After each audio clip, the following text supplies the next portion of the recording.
So last class में हमने Thevenin's theorem का एप्लीकेशन देखा था टू डीसी सर्किट्स। अब हम देख रहे हैं एप्लीकेशन टू एसी सर्किट्स। इससे पहले बहुत डिटेल में हमने क्लासेस में पढ़ा कि एसी सर्किट का एनालिसिस एक्चुअली में आसान है जब आप उसको फेजर डोमेन में एनालाइज करते हो, because then you treat the circuit directly like a DC circuit. DC circuit में क्या मेन हमने प्रॉपर्टीज देखी थी? अगर रेसिस्टेंसेस के कॉम्बिनेशन बन रहे सीरीज पैरेलल में तो आपने बड़ा इजीली इक्विवेलेंट निकाल लिया था। दूसरा आपने देखा था कि जो वोल्टेज आपको फाइंड आउट करना है for any resistance, that is equal to the product of current and resistance, right. जब हम किसी एसी सर्किट को फेजर डोमेन में लेकर जाते हैं तो एग्जैक्टली हम इसी तरह से कर लेते हैं और इसीलिए वो बहुत आसान हो जाता है, राइट। सो मैं आज कुछ एग्जांपल्स लूंगा। I will demonstrate how to apply Thevenin's theorem to AC circuits. तो पिछली क्लास में हमने स्टेटमेंट भी देखा था थेवेनिन्स थ्योरम का। एक कॉम्प्लिकेटेड नेटवर्क है which is linear, bilateral and active, उसको हमने सिंप्लीफाई कर दिया एक ऐसी फॉर्म में जिसमें एक वोल्टेज सोर्स है in series with an impedance. ठीक है, अगर ये कॉम्प्लेक्स फॉर्म में है सर्किट, यानी कि वो एक एसी सर्किट है, तो ये ओपन सर्किट वोल्टेज जो मैं शो कर रहा हूं ये कॉम्प्लेक्स नंबर होगा और ये जो इम्पीडेंस है ये भी एक कॉम्प्लेक्स नंबर होगा। इनको फाइंड आउट करने की जो प्रोसेस है दैट रिमेन्स द सेम, है ना, VTH और ZTH। अभी मैंने यहां पर इनको बोल्ड लेटर से शो किया है, ये दोनों कॉम्प्लेक्स नंबर्स हैं, यानी कि सर्किट जो है वो फेजर डोमेन में है। तो हम यहां पर भी यही कर रहे हैं। सबसे पहले आप लोड इंपीडेंस को फाइंड आउट करो, it will not be a resistance. Load impedance को फाइंड आउट करो, उसको नेटवर्क से हटा दो। उसको हटाने के बाद जो आपको टर्मिनल्स मिलेंगे वहां पर आप वोल्टेज कैलकुलेट करो। इस वोल्टेज को हम कह रहे हैं open circuit voltage and that is the Thevenin's voltage. फिर हम क्या करेंगे, इन टर्मिनल्स को शॉर्ट सर्किट करेंगे और हम एक करंट निकालेंगे जो कि है शॉर्ट सर्किट करंट। तो जो इंपीडेंस होगा वो होगा ओपन सर्किट वोल्टेज और शॉर्ट सर्किट करंट का रेशियो।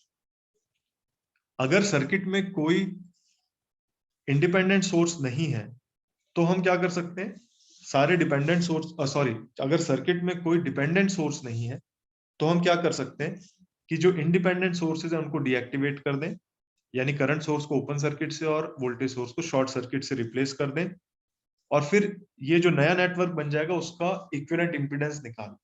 लेकिन ये मेथड तभी वैलिड है जब कोई डिपेंडेंट सोर्स ना हो। तो आज मैं दोनों तरह के क्वेश्चन सॉल्व करके दिखाऊंगा।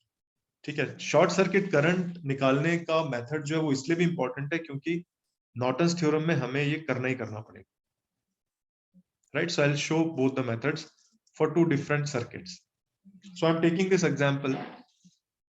Here we are required to find the current in this branch which is an inductor और उसका रिएक्टेंस के फॉर्म में दिया हुआ है। ऑलरेडी सर्किट फेजर डोमेन में है क्योंकि हम देख सकते हैं कि वोल्टेज जो है वो कॉम्प्लेक्स फॉर्म में है और इंडक्टर्स और कैपेसिटर्स के रिएक्टेंसेस की वैल्यूज हैं साथ में। इंडक्टर के रिएक्टेंस के साथ J मल्टीप्लाइड है और कैपेसिटर के रिएक्टेंस के साथ -J मल्टीप्लाइड है। So this circuit is already in phasor domain. So what is being asked here is to determine the current in this inductor using Thevenin's theorem. यानी कि ये वाली जो ब्रांच है हमारे लिए, this is the load impedance, right? So हमारे जो steps हैं, we will apply those steps. We are required to calculate this current. Let us call this as IL, load current. ये जो दो लोड टर्मिनल्स हैं A और B, ये वाला पार्ट छोड़कर जो बच गया सर्किट, हमें पहले क्या करना पड़ेगा, इस सर्किट को थेवेनिन्स इक्विवेलेंट फॉर्म में रिप्रेजेंट करना पड़ेगा, यानी कि एक voltage source in series with an impedance between A and B। ये वाला वोल्टेज हमें कैलकुलेट करना है VTH। क्योंकि अब ये एक AC सर्किट है तो ये एक वोल्टेज जो है this will be a complex number, ये एक फेजर है VTH बार। ये जो इम्पीडेंस है now, this impedance is also a complex number, this is ZTH bar. So the method remains exactly the same that we apply to DC circuits. तो हमने क्या किया, हमने सबसे पहले जो लोड इंपीडेंस था उसको इस सर्किट से हटा दिया, राइट। लोड इंपिडेंस को जब हम सर्किट से हटा देंगे तो हमें जो दो टर्मिनल्स मिलेंगे, they are the load terminals which are A and B. ये मैंने पोटेंशियल डिफरेंस को एज्यूम कर लिया C. I am writing here plus minus, polarity mention कर रहा हूं, लेकिन ये हम याद रखें कि ये पोलैरिटी बार बार रिवर्स होती है ना, ऑल्टरनेटिंग वोल्टेज है ये वाला जो वोल्टेज है इसको मैंने कहा ओपन सर्किट वोल्टेज VOC।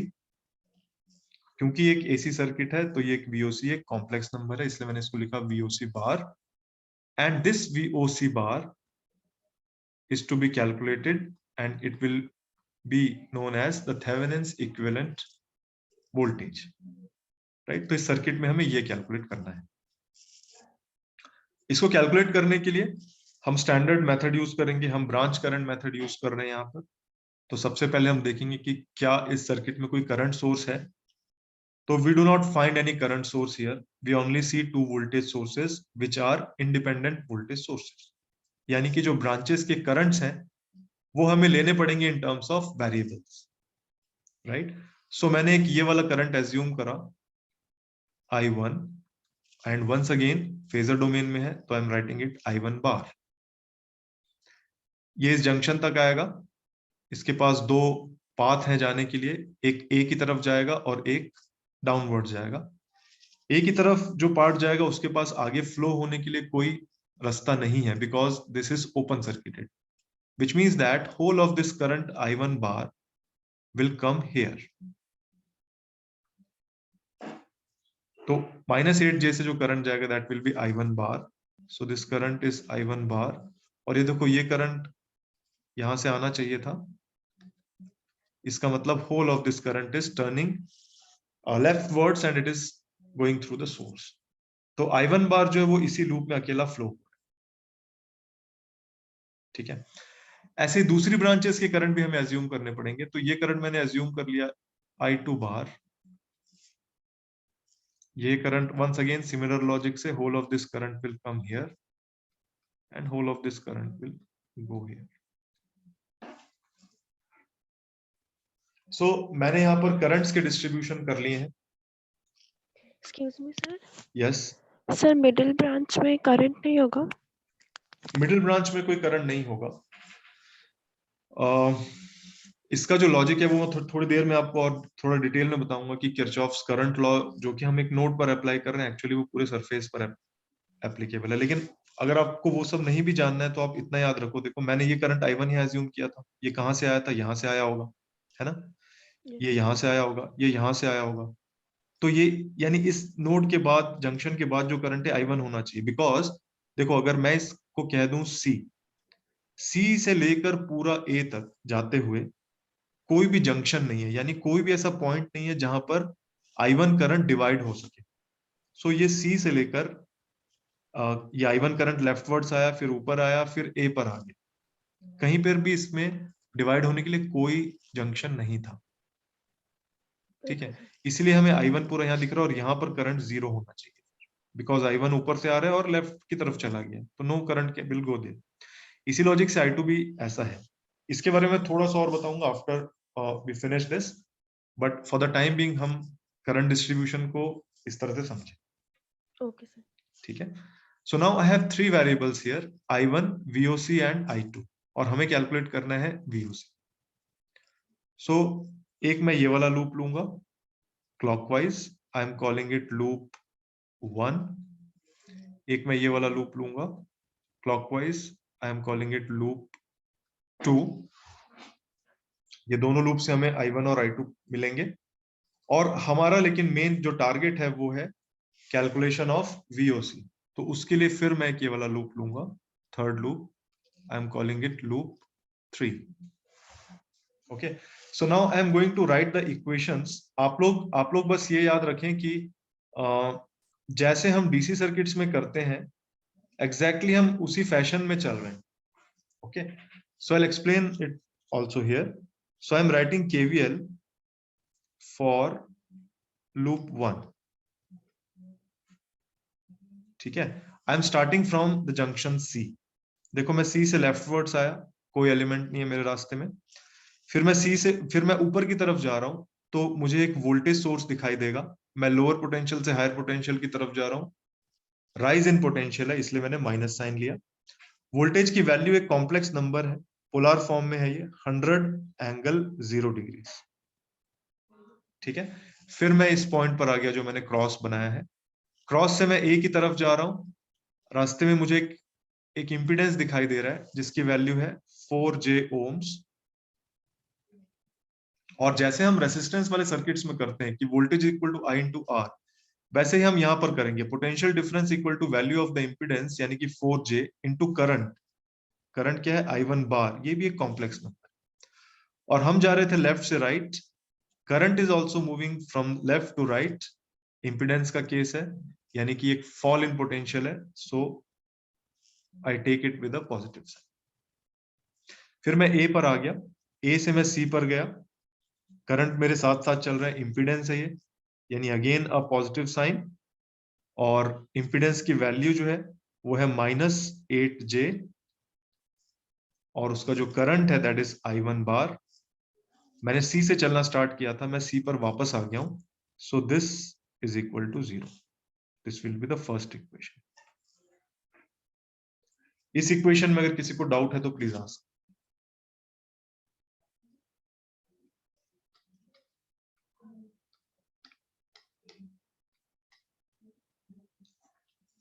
ठीक है, अब इसी तरह मैं लूप 2 के लिए केवीएल लिख रहा हूं।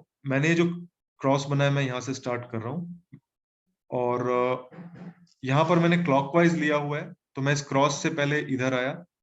मेरे रास्ते में कोई एलिमेंट नहीं है। फिर मैं ऊपर की तरफ गया, करंट मेरे से अपोजिट है, इंपीडेंस का केस है ये, करंट मेरे से अपोजिट है, minus sign. Value of the potential difference is equal to current multiplied with the impedance that you are seeing, which is -6J। फिर मैं बी पर आ गया, मैं लेफ्ट से राइट की तरफ जा रहा हूं। करंट अगेन मेरे से अपोजिट आ रहा है, इसलिए माइनस साइन। इंपीडेंस की वैल्यू है 4J। करंट की वैल्यू है I2 बार, वो लिख दिया मैंने।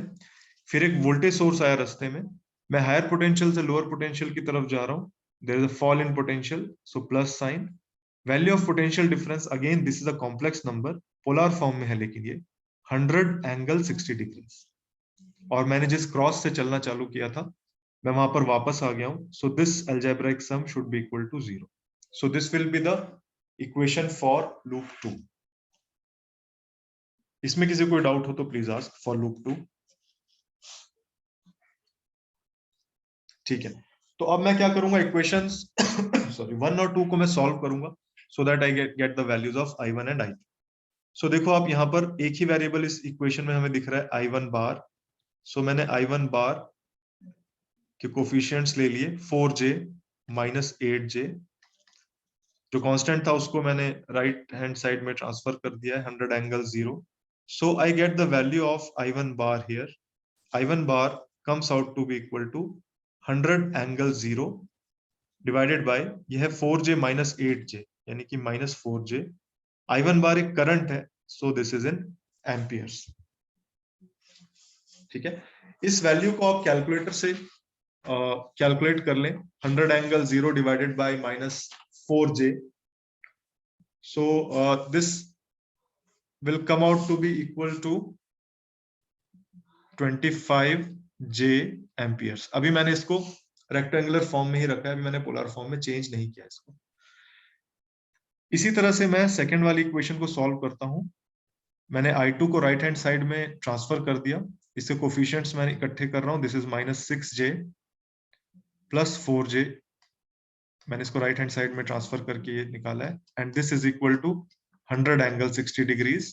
सो from here I get I2 bar to be equal to 100 ∠60° divided by -2J। इसको भी आप अगर कैलकुलेट करोगे और आंसर को अगर आप पोलर फॉर्म में चेंज कर दोगे, तो this current will come out to be equal to 50 ∠150°। ये पोलर फॉर्म में है, दिस इज इन एम्पियर्स। तो हमें ये दो करंट्स मिल गए, I1 बार और I2 bar. Okay, both of them are complex numbers, which means that both of them are alternating currents. जब हमें ये वाले जो दो करंट्स मिल गए हैं तो we can easily calculate VOC here, है ना। उसके लिए हम क्या करेंगे, लूप 3 में KVL लगाएंगे, KVL फॉर लूप 3 सॉरी। तो ये जो पॉइंट C है, यहां से मैं ट्रेवल करना स्टार्ट कर रहा हूं and I am travelling clockwise. Okay, so C से मैंने देखा मैं ऊपर की तरफ जा रहा हूं और करंट इज अपोजिट, इंपीडेंस का केस है, which means that sign should be negative. Value of the potential difference is current multiplied with the value of impedance, the impedance in its complex form, यानी 8 - 8j। फिर मैं A पर आ गया, A से B पर गया तो एक वोल्टेज मुझे दिखाई दिया VOC, राइट। मैं हायर पोटेंशियल से लोअर पोटेंशियल की तरफ जा रहा हूँ, फॉल इन पोटेंशियल है, so this comes with a plus sign, VOC बार। फिर मैं B पर आ गया, B से मैं नीचे की तरफ जा रहा हूँ, current is flowing with me, इसलिए plus sign, value of the voltage will be equal to value of current multiplied with the impedance there, यानी कि I2 bar into -6j। फिर मैं इस जंक्शन पर आ गया, लेट्स कॉल इट D। फिर मैं D से C पर जा रहा हूँ, कोई एलिमेंट नहीं है रास्ते में, मैंने C से ही चलना स्टार्ट किया था। So now I am back to the point from where I started, which means that this algebraic sum should be equal to 0. So इस इक्वेशन को अगर हम देखें तो we get VOC bar, it equals I2 into 6j minus 8j into I1, right. I2 बार और I1 बार की values हमने calculate कर ली हैं। ये दोनों वैल्यूज अगर आप रख दें तो रेक्टेंगुलर फॉर्म में this voltage will come out to be equal to 50 minus 259.81 J, ये वोल्टेज है, so it will be in volts. अगर आप इसको पोलर फॉर्म में चेंज करेंगे तो ये वोल्टेज आएगा 264.57 और इसका आर्गुमेंट जो आएगा वो आएगा -79.1 डिग्रीज वोल्ट्स। तो this is how you will calculate VOC। ये देखने में हमें कॉम्प्लिकेटेड लग रहा है, जब आप कैलकुलेटर से ये सॉल्व करोगे ना तो आप डायरेक्टली सॉल्व कर लोगे। This calculator gives you lot of flexibility, आप रेक्टेंगुलर फॉर्म और पोलर फॉर्म को इंटरचेंज कर लो, दोनों को यूज कर लो साथ में, you can do lot of things with it.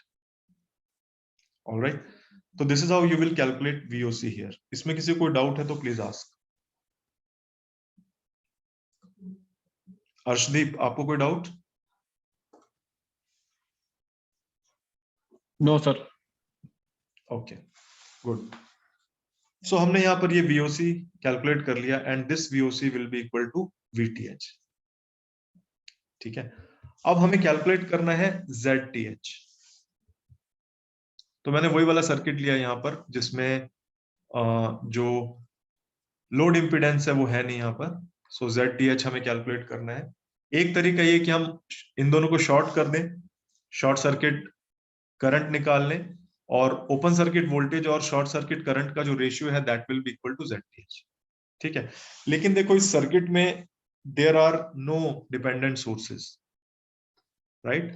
There are no dependent sources in this circuit. So what we can do, we can deactivate the independent sources.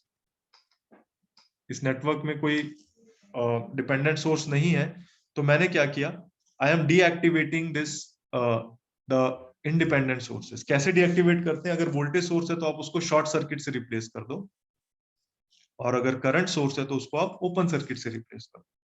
तो यहाँ पर जो दोनों अल्टरनेटिंग सोर्सेज है दे आर वोल्टेज सोर्सेज। तो मैंने क्या किया, पहला वोल्टेज सोर्स को मैंने शॉर्ट सर्किट किया, इंपीडेंसेस they remain as they were.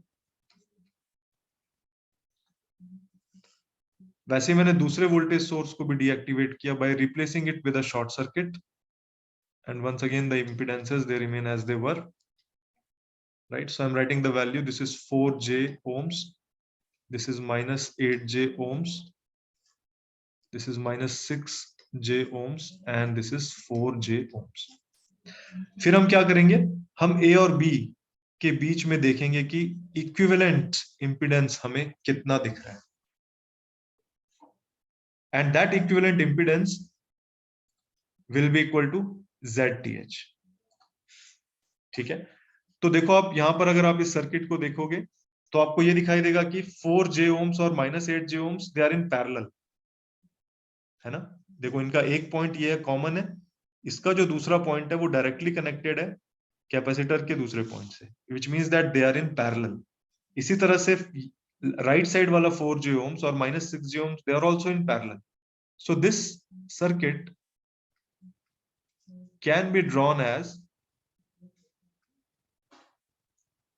a series connection of two parallel branches. ये पहली वाली ब्रांच है और ये दूसरी वाली branch, right? So this is -8J ohms, this is 4J ohms, this is -6J ohms and this is 4J ohms. तो हमारे लिए अब कैलकुलेशंस यहाँ पर देखो बहुत आसान है, क्योंकि ये एक फेजर डोमेन में है और मैंने बताया कि जो हम डीसी सर्किट्स में करते हैं वही हम यहाँ पर करें। हम क्या करते हैं, अगर हमें पैरेलल में दिख रहे हैं दो रेसिस्टेंसेस तो हम लिखते हैं R1 R2 into R1 plus R2, right. सो यहाँ पर हमें क्या दिख रहा है, हमें यहाँ पर दिख रहा है कि 4J is in parallel with -8J, और हमें क्या दिख रहा है, 4J राइट वाले साइड वाले में is in parallel with -6J, सारे इंपिडेंसेस हैं, सो दे आर इन ohms। फिर ये जो कॉम्बिनेशंस हैं वो हमें सीरीज में दिख रहे हैं।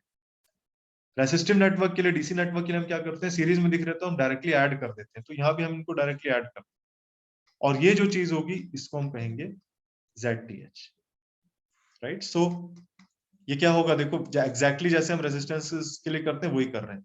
First impedance multiplied with the second, यानी 8J -8J into 4J divided by 4J plus -8J, R1 R2 divided by R1 plus R2, वही कर रहे हैं हम यहाँ पर। वैसे यहाँ पर होगा 4J multiplied with -6J, this is divided by 4J plus -6J, this will be equal to ZTH। तो इनको हम सॉल्व करते हैं। 4J 8J का -8J का जो कॉम्बिनेशन है, इसका जो रिजल्ट आएगा वो आएगा 8J प्लस 4J और -6J का जो कॉम्बिनेशन है उसका जो इक्विवेलेंट आएगा वो आएगा 12J। ये सारे इंपिडेंसेस हैं, so this will be in ohms. तो ZTH जो होगा that will come out to be 20J ohms। ये इसका रेक्टेंगुलर फॉर्म है 20J ohms, ठीक है। यानी इसका नेचर जो है वो प्योरली इंडक्टिव नेचर, इसमें मतलब नेचर है, मतलब कैपेसिटिव पार्ट इज देयर, लेकिन जो नेचर हमें दिखाई दे रहा है, क्योंकि माइनस साइन के साथ J नहीं है, प्लस साइन के साथ J, तो इसका जो नेचर है वो इंडक्टिव नेचर है। So this is how you will calculate ZTH। ये मेथड हम सिर्फ इसलिए यहाँ पर अप्लाई कर पाए क्योंकि यहाँ पर डिपेंडेंट सोर्सेस नहीं थे, right. So ZTH comes out to be equal to 20J ohms। VTH हमने कैलकुलेट कर लिया है 264.57। सो जब हम यहाँ पर ये वैल्यूज रख देंगे तो उसके बाद हम क्या करेंगे, लोड इंपिडेंस को उसकी जगह पर लगा देंगे, वो था 8J ohms। सो जो लोड करंट होगा वो क्या होगा, VTH divided by ZTH plus the load impedance. बहुत सिंपल सा सर्किट है। So this is how we will calculate the load current. तो ये जो एप्लीकेशन ऑफ थेवेनिन थ्योरम है टू एन AC सर्किट, वो हमारे लिए इजी अप्लाई करना जब सर्किट फेजर डोमेन में होगा। इसमें अगर किसी को डाउट है on the calculation for VTH and ZTH तो प्लीज पूछो आप।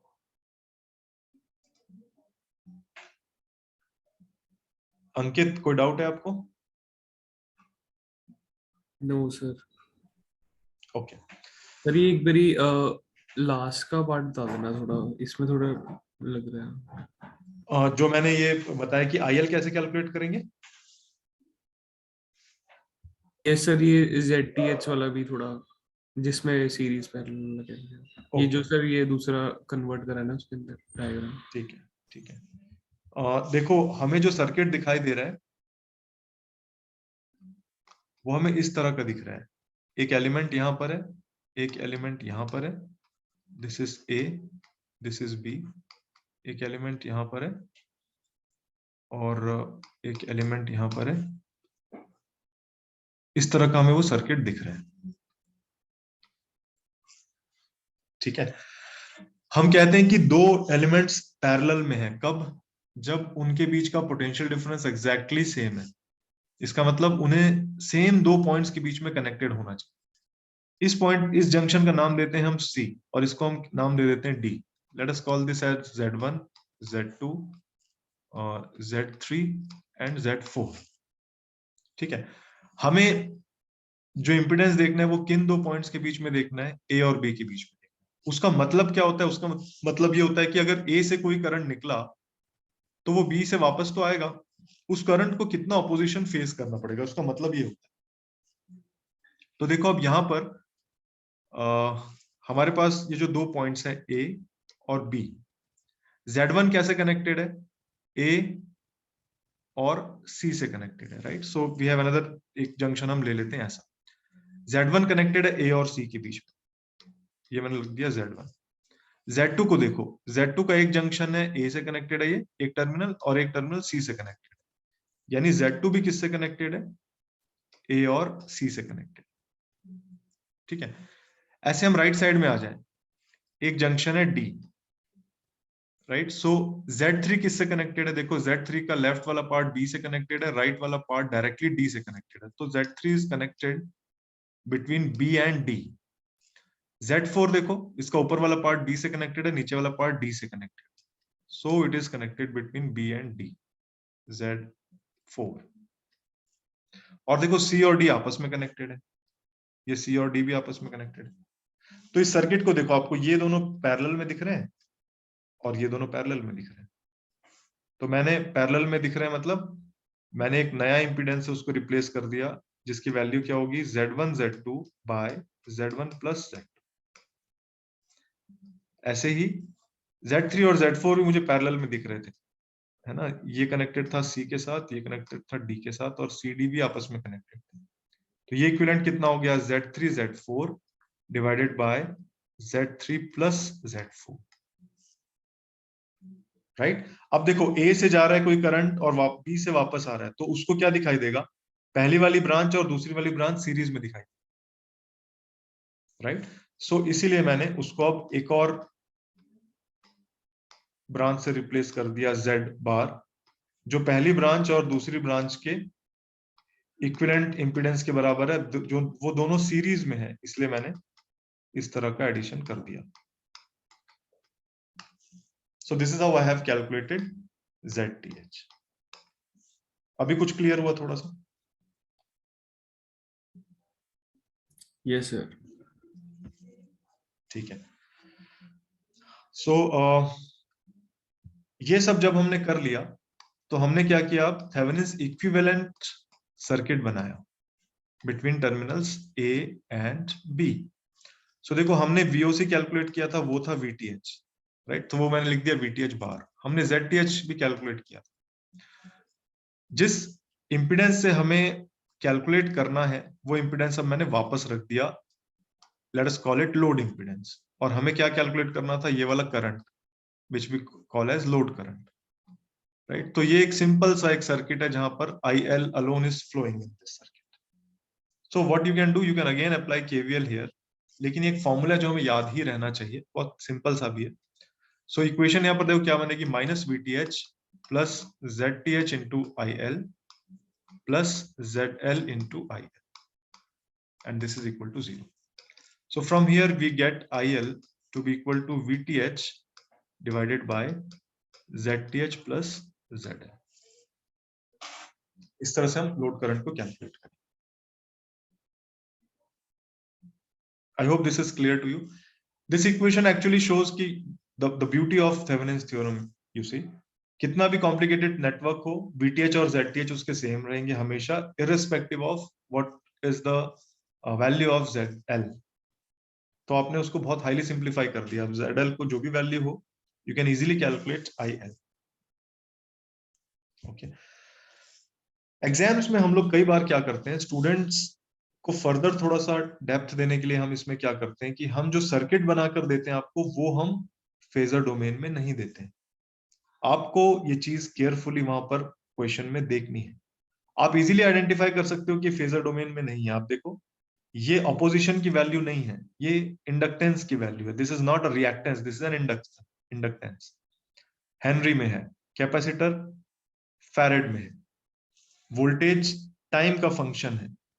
लेट अस से this voltage is source voltage. तो हमें बस क्या करना पड़ेगा, इसको इसके फेजर डोमेन में, या जो फ्रीक्वेंसी डोमेन हम कहते हैं उसमें चेंज कर दो। तो आप देखो ओमेगा टी होता है साइन या कोसाइन फंक्शन के साथ, तो यहाँ पर ओमेगा की वैल्यू कितनी है, 2 है radian per second. Once you know the value of omega you can easily calculate these reactances. हमें मालूम है कि XL is equal to omega L and XC is equal to 1 by omega C. तो आप ये वाली वैल्यूज कैलकुलेट कर लोगे।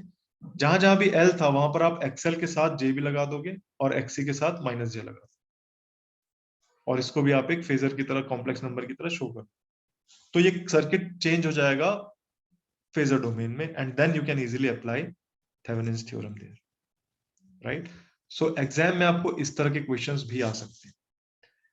जो लेकिन सबसे ज्यादा इंपॉर्टेंट है हमारे लिए, वो ऐसे क्वेश्चंस है जहां पर डिपेंडेंट सोर्सेज भी हैं, क्योंकि वहां पर ZTH को कैलकुलेट करने का जो मेथोडोलॉजी है, अब वो ये नहीं रहेगा कि आपने इंडिपेंडेंट सोर्स को डीएक्टिवेट कर दिया।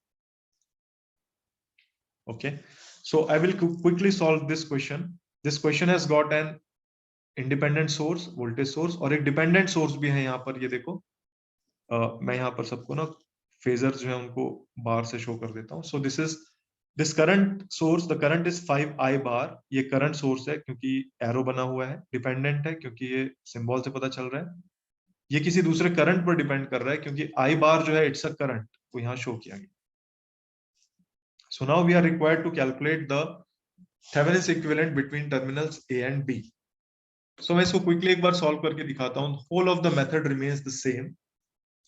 Already उसमें जो open terminals हैं वो open circuited हैं, right? A और B जो है उनके बीच में कोई भी impedance connected नहीं है। So मैंने इस voltage को assume कर लिया VOC, और ये VOC ही VTH है। ठीक है, this is a complex number. अब हम अपने स्टैंडर्ड जो हमारा मेथड है उससे हम VOC कैलकुलेट कर लेते हैं। सो ये वाला करंट देखो ऑलरेडी वेरिएबल दिया हुआ है, दिस इज I बार। इसका मतलब ये करंट है I बार। अब देखो इस वाले जंक्शन में I बार करंट, इस जंक्शन से देखो एक तरफ I बार करंट है, एक ऊपर की तरफ ब्रांच है और एक नीचे की तरफ ब्रांच है, राइट साइड की तरफ ब्रांच। राइट साइड वाली ब्रांच जो है लेकिन वो ओपन है, इसका मतलब यहाँ तो कोई करंट फ्लो ही नहीं हो सकता। इसका मतलब ये I बार कहाँ से आना चाहिए, ऊपर से ही आना चाहिए। So this current is I bar. यहाँ पर एक करंट सोर्स है, so this current is also known. This current is 5I bar. This is 5I bar. इस जंक्शन पर आप देखो ऊपर से 5I bar आ रहा है, एक तरफ से I bar आ रहा है, टोटल is 6I bar, लेकिन एक I bar नीचे जा चुका है, तो 5I bar remains. So this current is 5I bar, which is perfectly all right, क्योंकि देखो इस जंक्शन पर एक के साथ जो जंक्शन है ये, यहाँ पर 5I bar आया, कुछ पार्ट राइट की तरफ जाएगा, कुछ पार्ट ऊपर की तरफ जाएगा, लेकिन राइट की तरफ कुछ जा नहीं सकता क्योंकि ये ओपन सर्किटेड है। Whole of it will go upwards, यानी डिस्ट्रीब्यूशन ऑफ करंट बिल्कुल सही है। ठीक है, so let us quickly solve for VOC here. यहाँ पर हमारे पास दो वेरिएबल्स हैं, VOC है और I बार है। हमें दो लूप्स की जरूरत पड़ेगी, राइट। सो एक लूप मैंने ये वाला लिया है, I call it loop 1, और एक लूप मैंने ये वाला लिया है, I call it loop 2. So I'm writing KVL for loop 1. I'm starting from this cross. ठीक है, इक्वेशन लिख रहा हूं, किसी को डाउट हो तब पूछना। वोल्टेज सोर्स है, राइज इन पोटेंशियल दिख रहा है minus sign, value of voltage is 10 angle 0। फिर एक रेसिस्टेंस आया रास्ते में, current flows with me plus sign, potential difference की value of current multiplied with the value of impedance which is 100 ohms। फिर मैं ऊपर से नीचे की तरफ आ रहा हूं, मुझे एक और इम्पीडेंस दिखा 10J ohms का, करंट मेरे साथ साथ चल रहा है, so this is plus voltage की वैल्यू कितनी होगी, value of current multiplied with the value of impedance which is 10 j ohms. जिस जंक्शन से मैं चला था मैं वहां वापस आ गया हूं, so this should be equal to 0. ठीक है, so this is a simple equation with one variable, so I can easily calculate I bar here. So I bar will be equal to 10 angle 0, कहीं गलती होगी तो बताना, divided by 100 plus 10j. ये current है, so it will be in amperes. इसको हम calculate करेंगे और इसको अगर मैं पोलर फॉर्म में लिखूं तो this will come out to be equal to 0.0995 and the angle is 174.28 degrees. ये करंट है, so this will be in amps. ठीक है, हमारा लेकिन मेन टारगेट है VOC कैलकुलेट करना. So I am applying KVL for loop 2. Clockwise चल रहा हूं मैं, B से स्टार्ट कर रहा हूं. देखो मैं B से लेफ्टवर्ड्स यहां से राइट टू लेफ्ट आया, कोई एलिमेंट नहीं है. नीचे से ऊपर जा रहा हूं, करंट मेरे से अपोजिट है इसलिए minus sign. Value of potential difference will be current phasor यानी I bar multiplied with the impedance यानी कि 10j. फिर मैं दूसरे जंक्शन पर आ गया ऊपर वाले, मैं वहां से लेफ्ट से राइट की तरफ जा रहा हूं. एक कैपेसिटिव ब्रांच मुझे दिख रही है, करंट मेरे साथ साथ चल रहा है, plus sign. Value of current is 5I bar, value of impedance there is minus 5j ohms. So this voltage will be 5I bar multiplied with minus 5j. फिर मैं A पर आ गया, अब मैं A से B पर जा रहा हूं, B से क्योंकि मैंने चलना स्टार्ट किया था. जब मैं A से B पर जा रहा हूं तो मुझे एक वोल्टेज दिख रहा है VOC, फॉल इन पोटेंशियल दिख रहा है मुझे, यानी कि plus sign. Value of voltage is VOC बार. मैं B पर वापस आ गया हूं, इसका मतलब this algebraic sum should be equal to 0. So from this equation I get VOC to be equal to I bar को मैं coefficients इकट्ठे कर लेता हूं. This is 10j plus 25j. So VOC comes out to be equal to 35j multiplied with I bar. I bar हमने already calculate किया हुआ है. So if we put this value here, this comes out to be equal to 3.4825. ये इसके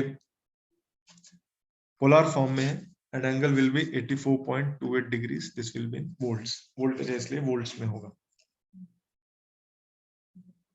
So this is how we will calculate VOC here. वही standard तरीका है जो हम बाकी जगह यूज कर रहे हैं. ज्यादा इसमें ट्रिकी है ZTH कैलकुलेट करना. So let us see how to calculate ZTH here. अब यहाँ पर देखो डिपेंडेंट सोर्स है, यहाँ पर 5I बार जो है it's a dependent source. So I can not deactivate the independent sources और उस तरह से मैं सीरीज पैरेलल कॉम्बिनेशन से कर सकता हूँ. ऐसा मैं यहाँ नहीं कर पाऊंगा. तो मैं क्या करूंगा, जो लोड टर्मिनल्स थे A और B उनको कर दूंगा आपस में शॉर्ट सर्किट. ठीक है, और इस करंट को कैलकुलेट करूंगा, इसको मैं कहूंगा शॉर्ट सर्किट करंट. ये भी एक कॉम्प्लेक्स नंबर है क्योंकि एक AC सर्किट है, तो I'll write it as ISC बार. तो ZTH हम कैसे कैलकुलेट करेंगे, ZTH bar will be equal to open circuit voltage divided by short circuit current, phasor form में ये दोनों.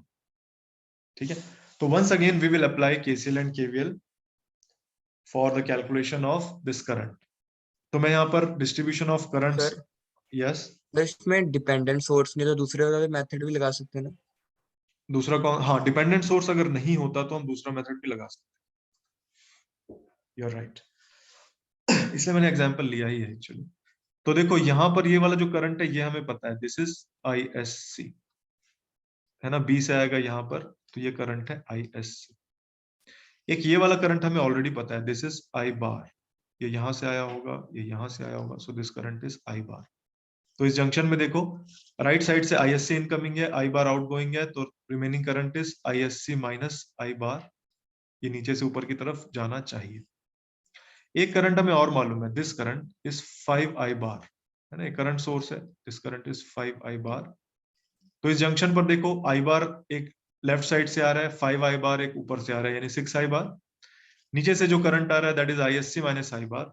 ये सारे ऐड होंगे और ये यहाँ से बाहर की तरफ जाएंगे, right. So 6I bar minus I बार, ये हो गया 5I बार, और एक ISC भी है साथ में। So this total current will be 5I bar plus ISC। इस तरह का डिस्ट्रीब्यूशन होगा जैसे हम डीसी सर्किट्स में करते हैं। द ओनली डिफरेंस इज ये जो करंट्स हैं यहाँ पर they are all complex numbers, phasors, that is the only difference. अब हमारे पास यहाँ पर दो वेरिएबल्स हैं, ISC बार और I बार। तो मैंने इसलिए दो लूप्स लिए, एक मैंने ये लिया लूप 1 क्लॉकवाइज, और एक ये लिया लूप 2, ये भी क्लॉकवाइज, ठीक है। So I am quickly writing the equations, अगर आप लोगों को कोई डाउट होगा तो पूछ लेना। सो KVL फॉर लूप 1, मैंने वो वाला लूप अवॉइड कर दिया जिसमें करंट सोर्स था, okay. So this equation is 10 angle 0 plus 100I bar minus ISC minus I bar into 10J, this equals 0. Similarly, I am writing KVL for loop 2. I am starting from B. मैं ऊपर की तरफ जा रहा हूं, current is with me, so plus ISC minus I bar into 10J. फिर capacitor आया रास्ते में, current is with me, so again a plus sign. Value of current is 5I bar plus ISC. Value of the impedance is minus 5J sorry ohms. फिर मैं A पर आ गया, A पर B, A से B की तरफ गया, कुछ भी नहीं है, तो this completes the loop. So this will be equal to 0. बस हमें ये दो इक्वेशन सॉल्व करनी है। आप पहले लूप 2 वाली इक्वेशन देख लो, क्योंकि इसमें I और ISC का डायरेक्ट रिलेशनशिप मिल जाएगा। वो रिलेशनशिप आप लूप 1 में यूज कर लो, लूप 1 वाली इक्वेशन में। तो आप जब ये करोगे तो ISC जिसमें हमारा इंटरेस्ट था, it comes out to be equal to -7 by 10 minus 6J amps। और हमें ZTH कैलकुलेट करना था। VOC हमने कैलकुलेट किया हुआ था ऑलरेडी, VOC हमें मिला था 3.4825, एंगल वाज 84.28 डिग्रीज, और ISC हमें मिल गया, this is -7 by 10 minus 6J। So you can calculate ZTH in its complex form. Okay, I'll share the answers also of this so that you can practice it.